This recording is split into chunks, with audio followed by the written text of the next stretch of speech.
3 mois avant que les meilleurs surfeurs mondiaux se rassemblent à Hossegor, la côte landaise a accueilli une autre compétition prestigieuse.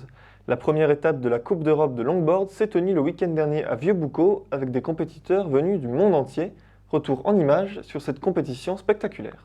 Vendredi et samedi 3 et 4 juin s'est déroulé le Vieux-Boucau Longboard Pro, compétition internationale réunissant exclusivement les meilleurs surfeurs de la discipline à la plage centrale de Vieux-Boucau. C'est la première étape du circuit 2016, il y a 4 étapes.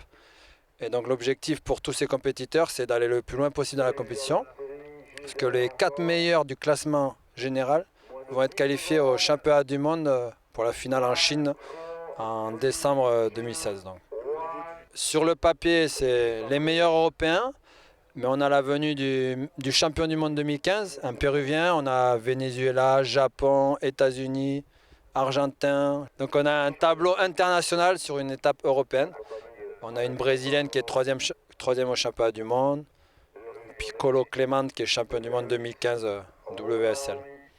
La différence entre le longboard et le surf qu'on appelle le shortboard, c'est qu'un shortboarder va, on va dire, être plus agressif sur sa vague, il va chercher des courbes plus serrées, ça va être plus agressif, alors qu'un longboarder, on va avoir plus de fluidité, de vitesse et de grâce.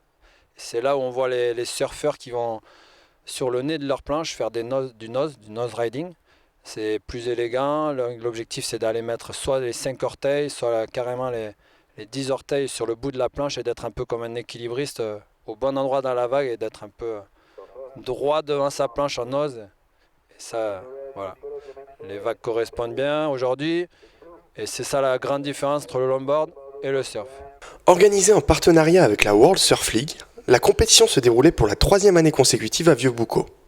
Un choix loin d'être anodin. Nous, Vieux-Boucau, on se positionne depuis plusieurs années sur le longboard. C'est pour ça qu'on est la seule étape en France sur une étape professionnelle de longboard. Parce que c'est compliqué de concurrencer Hossegor avec le surf et le Pro France qui est en octobre. Donc nous, on se positionne plus sur l'image du longboard. Il y a de la grâce, du style et ça correspond bien à Vieux-Boucau et à l'image de notre surf club. Sur l'étape étaient présents de jeunes espoirs réunionnais que nous avons pu rencontrer. J'ai fait mon 2e tour, je suis en quart finale, donc je suis content. À chaque fois, je perds au 2e tour et là, je passe un tour de plus, donc ouais, je suis content. C'est une bonne organisation, c'est en France, donc c'est cool.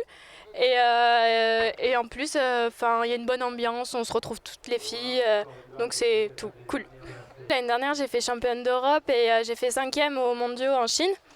Et du coup, je suis à Vieux-Boucau pour défendre mon titre de championne d'Europe.